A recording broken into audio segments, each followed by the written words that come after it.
Hello everyone, welcome to my channel. ఈరోజు recipe వచ్చేసి కోవా బర్ఫీ అండి. దీన్ని కోవా బిళ్ళలు అని కూడా అంటారు, పాలకోవా బిళ్ళలు అని కూడా అంటారు కదా. ఇది మనకి కరెక్ట్గా పర్ఫెక్ట్గా స్వీట్ షాప్ స్టైల్లో ఆ టెక్చరు అలాగే టేస్ట్ రావాలంటే ఎలా ప్రిపేర్ చేసుకోవాలో కొన్ని టిప్స్తో నేను క్లియర్గా ఎక్స్ప్లెయిన్ చేస్తానండి. చూడండి, ఇలా చాలా స్మూత్గా చక్కగా మన చేతికి ఎక్కడ అంటుకోకుండా తునుగుతూ చక్కగా వస్తుంది. దీనికి కావాల్సిన ఇంగ్రీడియంట్స్ చూద్దాం.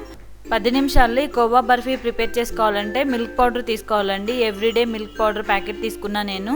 ఇది మనకి మార్కెట్లో దొరుకుతుంది, తీసుకోవని వాడుకోవచ్చు. అలాగే పాలు 3/4 కప్పు పాలు తీసుకోవాలి, కాచిన పాలు తీసుకోవాలి. అలాగే 1/2 కప్ షుగరు 1/2 కప్ అయితే సరిపోతుందండి, ఎందుకంటే మిల్క్ పౌడర్లో స్వీట్ ఉంటుంది. అలాగే 1/4 కప్పు నెయ్యి 3 టేబుల్ స్పూన్ అయితే సరిపోతుంది.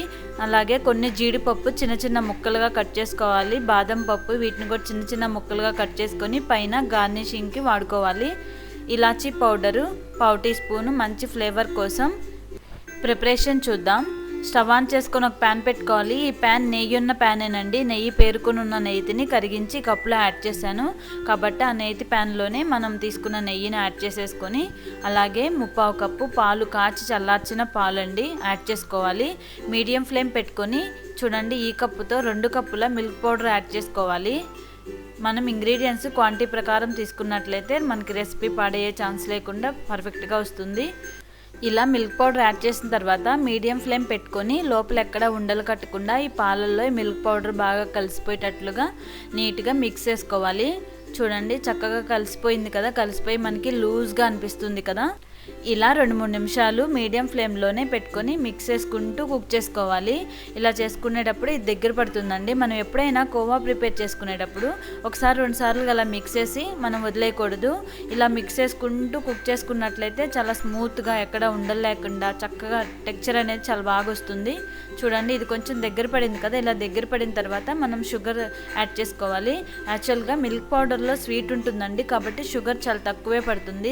చూసి స్వీట్ కావాలనుకుంటే ఎక్కువ యాడ్ చేసుకోండి, చాలా తక్కువ కావాలంటే ఇంకా నేను తీసుకున్న క్వాంటిటీలో తగ్గించి కూడా యాడ్ చేసుకోవచ్చు. చూడండి, ఇలాగా మళ్ళీ సేమ్ అలాగే మిక్స్ చేసుకుంటూ మరొక 3 నిమిషాలు కుక్ చేసుకున్నట్లయితే షుగర్ అంతా కరిగిపోయి దగ్గర పడుతుంది. ఇలా దగ్గర పడుతున్నప్పుడు మనం ఇలాచీ పౌడర్ యాడ్ చేసుకొని కూడా మరొక 2 నిమిషాలు చక్కగా ఇలాగ మిక్స్ చేసుకుంటూ కుక్ చేసుకోవాలి. చూడండి, మనకి ఇది ఇలా చూస్తే మనకి రెడీ అయినట్లు అనిపిస్తుంది కదండి. అంటే ప్యాన్కి సపరేట్ అవుతూ దగ్గర పడిపోయింది కదా అనిపిస్తుంది. కానీ ఈ కన్సిస్టెన్సీలో కనుక మనం ట్రాన్స్ఫర్ చేసుకున్నట్లయితే మనకి బర్ఫీ అనేది కరెక్ట్గా రాదు, మన చేతికి అంటుకున్నట్లుగా ఉంటుంది, స్మూత్గా నీట్గా రాదండి. కాబట్టి మరొక 1-2 నిమిషాలు కుక్ చేసుకుంటూ చూడండి, ఈ కన్సిస్టెన్సీ వచ్చేంత వరకు కుక్ చేసుకోవాలి. కోవా రెడీ అయిపోయింది కదండి. దీన్ని అచ్చులాగా ప్రిపేర్ చేసుకోవడం కోసం ఒక ట్రేలో బటర్ పేపర్ కానీ లేదా ఇలా ఫాయిల్ పేపర్ కానీ తీసుకోండి. దీనిలో మనం ప్రిపేర్ చేసుకున్న కోవాని యాడ్ చేసుకోండి. చూడండి, కోవా మనకి ఈ టెక్చర్ రావాలి. ఇలా వస్తే మనకి చక్కగా పీసెస్ అనేవి కరెక్ట్గా వస్తాయి. ఇప్పుడు ఒక ప్యాచ్లాకి కానీ లేదా ఒక స్పూన్కి కానీ నెయ్యి రాసుకొని ఇలా నీట్గా స్మూత్గా సమానంగా అంటే ఈవెన్గా ఉండేటట్లుగా మనం దీన్ని స్ప్రెడ్ చేసుకోవాలి. ఇలా వేడిగా ఉన్నప్పుడే వెంటనే స్ప్రెడ్ చేసుకోవాలండి, చల్లారిపోయినట్లయితే సెట్ అయిపోతుంది కదా. చూడండి, ఈ విధంగా నీట్గా స్ప్రెడ్ చేసుకున్న తర్వాత దీనిపైన బాదం పప్పు జీడిపప్పుతో గార్నిష్ చేసుకుంటే మనకి స్వీట్ షాప్ స్టైల్లో ఆ టెక్చరు అలాగొచ్చేస్తుంది. అలాగే బటర్ పేపర్ కానీ ఫాయిల్ పేపర్ కానీ తీసుకోవడం వల్ల మనకి అచ్చు అనేది ఎక్కడ అంటుకోకుండా చాలా నీట్గా ఈజీగా ఊడొచ్చేస్తుంది. ఇలాగా నట్స్ యాడ్ చేసిన తర్వాత ప్యాచులతో కొంచెం లైట్గా అలా ప్రెస్ చేయండి. ఇలా మనం ప్రిపేర్ చేసుకున్న తర్వాత దీన్ని చల్లారనివ్వాలి. కొంచెం రూమ్ టెంపరేచర్ వచ్చిన తర్వాత దీన్ని ఫ్రిడ్జ్లో పెట్టుకుని 20 మినిట్స్ ఉంచేసినట్లయితే చక్కగా సెట్ అయిపోతుంది. చూడండి, ఒక 20 మినిట్స్ తర్వాత ఇది మనకి కరెక్ట్గా రెడీ అయిపోయింది. ఇప్పుడు చూడండి, ఇలాగా మనం ఫాయిల్ పేపర్ కానీ బటర్ పేపర్ కానీ యాడ్ చేసుకోవడం వల్ల ఈజీగా ఊడొచ్చేస్తుంది, ఈజీగా రిమూవ్ చేసుకోవచ్చు. చూడండి, ఈ ఫాయిల్ పేపర్ని తీసేసి చక్కగా మనకు అచ్చు రెడీ అయిపోయింది కదా. దీన్ని ఇంకా మనకు కావాల్సిన షేప్లో పీసెస్గా కట్ చేసుకొని సర్వ్ చేసుకోవడమే.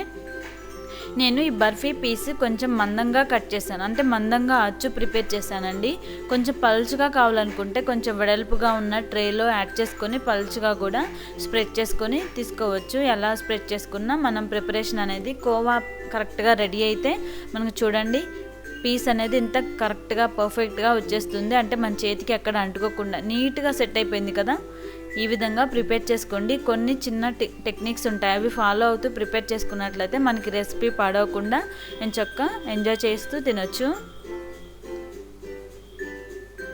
చూడండి మనకి పీస్ నీట్గా వచ్చేసింది కదా. ఇలా మిల్క్ పౌడర్తో ఇన్స్టెంట్గా మనం ఈ స్వీట్ బర్ఫీ అనేది చక్కగా ప్రిపేర్ చేసుకోవచ్చండి. చాలా హెల్దీ, అలాగే చాలా టేస్టీగా కూడా ఉంటుంది. సూపర్గా ఉంటుందండి. మీకైతే చాలా బాగా నచ్చుతుంది అనుకుంటున్నాను.